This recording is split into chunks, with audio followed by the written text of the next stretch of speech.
నమస్కారం. నేటి సమాచారంకి స్వాగతం.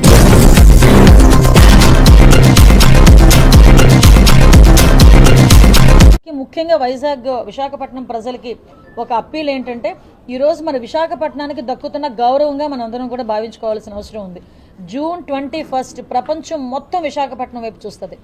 అది నిజంగా ఒక మెరాకిల్, మన అదృష్టం. అటువంటి విశాఖపట్నానికి వచ్చిన అరుదైన అవకాశం కింద మనం భావించుకొని డెఫినెట్గా మనందరం కూడా ఇందులో పార్టిసిపేట్ చేయాలని మనస్ఫూర్తిగా కోరుకుంటున్నా. At the same time medical camps వైజ్గా కూడా చూసుకుంటే ప్రతి ఒక్క కిలోమీటర్కి ఒక మెడికల్ క్యాంప్ పెట్టుకున్నాం.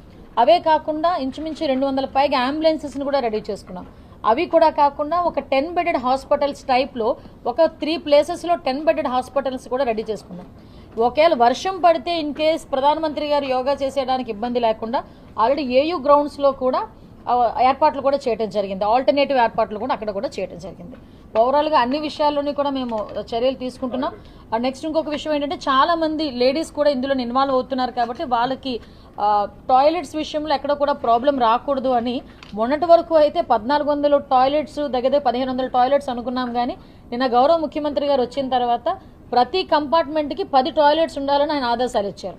సో దాని పరంగా కూడా ఈరోజు మన మున్సిపల్ మినిస్టర్ గారు అందరూ కూడా ఈరోజు మనకి ముందుకు వచ్చి ఆ ఏర్పాట్లన్నీ కూడా చూస్తున్నారు.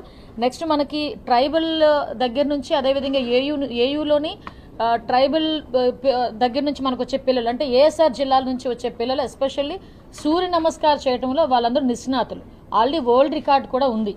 Guinness book of world record లేదు కానీ ఆల్రెడీ రికార్డ్ ఉంది. 108 times 108 minutes ఐ థింక్ లో 108 times సూర్య నమస్కారం చేస్తారు వాళ్ళందరినీ కూడా ఏయూ గ్రౌండ్స్లో పెట్టడం జరిగింది. ఏయూ గ్రౌండ్స్ నుంచి కూడా ఒక లింకప్ ఇక్కడ కూడా వస్తుంది. ఎక్కడా కూడా ఎటువంటి ఇబ్బంది లేకుండా చూసుకునే బాధ్యత మేమందరం కూడా తీసుకున్నాం. దయచేసి మీరు కూడా మీ పరంగా ఆఖరికి టీవీలో అడ్వర్టైజ్మెంట్లు కానీ టీవీ వాళ్ళకి కూడా కమ్యూనికేషన్ చేసే వాళ్ళకి కూడా మేము రిక్వెస్ట్ చేసుకోవడం జరిగింది. మీరు టెలికాస్ట్లో కూడా మార్నింగ్ పూట ఒక అరగంట యోగా గురించి చెప్పండి అని కూడా చెప్పడం జరిగింది. వీటి మీద ప్రత్యేకంగా ప్రజలందరికీ కూడా దృష్టి రావాలి, వాళ్ళ మీద ఒక టార్గెట్, ఒక కాన్సన్ట్రేషన్ రావాలి, ఒక ఇంట్రెస్ట్ రావాలి అనే ఉద్దేశంతో మీరు అబ్జర్వ్ చేస్తే మొత్తం మ్యాక్సిమం హోర్డింగ్స్ కానీ ఈ వాల్ పెయింటింగ్స్ కానీ అవన్నీ కూడా యోగాకి సంబంధించినవి కూడా ప్రమోట్ చేసుకోవడం జరిగింది. మళ్ళీ చెప్తున్నానండి, విశాఖపట్నం ప్రజలు అదేవిధంగా ఆంధ్రప్రదేశ్ ప్రజలు అందరూ కూడా ఇంకొక విషయం, ఇక్కడ చేసేది 5 లక్షల మంది కానీ స్టేట్ లెవెల్ మొత్తం మీద ఏ ప్లేసుల్లో వాళ్ళు చేస్తున్నారు. 2 కోట్ల మందికి పైగా మన స్టేట్లో డిఫరెంట్ ప్లేసుల్లో చేస్తున్నారు. ఇది కాక ఇండియాలోని కూడా డిఫరెంట్ ప్లేసుల్లో చేయడానికి నరేంద్ర మోడీ గారు కూడా ఆదేశాలు ఇవ్వడం జరిగింది. అంటే ఓవరాల్గా వీళ్ళే కాదు, కొంతమంది అవుట్ ఆఫ్ కంట్రీస్లో ఉన్న వాళ్ళు కూడా మనకి వర్చువల్గా కూడా యోగా చేసే పరిస్థితి కూడా కనిపిస్తూ ఉంది. సో దీనికి మనందరం కూడా భాగస్వాములు అవ్వాలని మనస్ఫూర్తిగా కోరుకుంటూ ఈ కార్యక్రమం విజయవంతం అవ్వాలని భగవంతుని కూడా కోరుకుంటున్నాను. ఆరంభంలో అన్ని ఫుల్ ఫ్లెడ్జ్డ్గా ఉంటాయి. కొంత సమయం స్టార్ట్ అయిన తర్వాత స్టాఫ్ ఉండరు, వాటర్ ఉండదు, చాలా ఇబ్బంది ఫేస్ చేసి అందులో ఇంకోటి మార్నింగ్ టైం మీరు ఆల్రెడీ పెట్టేది. సో ఖచ్చితంగా జెంట్స్ అంటే ప్రాబ్లం ఉంటుంది, లేడీస్ అన్న వాళ్ళు బయటకు వెళ్ళడానికి స్కోపే ఉంటుంది.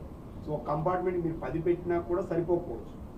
వాటర్ అనేది కంటిన్యూగా ఉంటుంది. ఆ వాటర్ అనేది చాలా సార్లు ఈవెంట్స్ లో ఏంటంటే సగం ఫిల్ చేశాక అక్కడ వాటర్ ఉండదు, తేవడానికి ఆస్కారం ఉండదు, సెక్యూరిటీ థ్రెట్. మీకు చిన్న విషయం అండి, మీరు చెప్పింది కరెక్టే. కానీ విషయం ఏంటంటే ఇక్కడ మనం ఒక రెస్పాన్సిబిలిటీ కూడా తీసుకోవాలని గౌరవ ముఖ్యమంత్రి గారు ఒక వాయిస్ కూడా ఇచ్చారు. ఎందుకంటే మన బీచ్ రోడ్ స్ట్రెచెస్లో కొన్ని మనకి పబ్లిక్ టాయిలెట్స్ ఉన్నాయి, అట్ ద సేమ్ టైం కొన్ని హోటల్స్ ఉన్నాయి, కొన్ని స్కూల్ ఆర్గనైజేషన్స్ ఉన్నాయి. వీళ్ళందరూ కూడా ఆ రోజు ఓపెన్ చేసి పెట్టండి అని చెప్పి క్లీన్ చేయడానికి కూడా ఆల్రెడీ డిప్లాయ్ చేసి ఉన్నారు.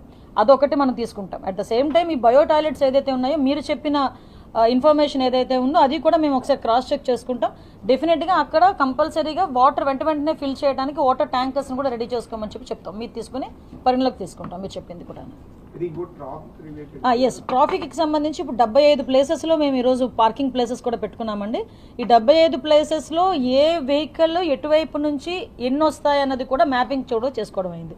ఫర్ ఎగ్జాంపుల్ ఇప్పుడు సాగర్ నగర్ ఏరియా ఉన్నదనుకోండి, అక్కడ నుంచి వాళ్ళు బస్సెస్లో తీసుకొచ్చి అక్కడ మనుషుల్ని దింపిన తర్వాత మళ్ళీ తిరిగి ఆ ప్లేస్లోకి వెళ్ళటం, ఎక్కడ కూడా ఇబ్బంది లేకుండా చూసుకునే బాధ్యత తీసుకున్నాం. కాబట్టి ఇప్పుడు మ్యాక్సిమం సాగ్రిగేట్ అయింది.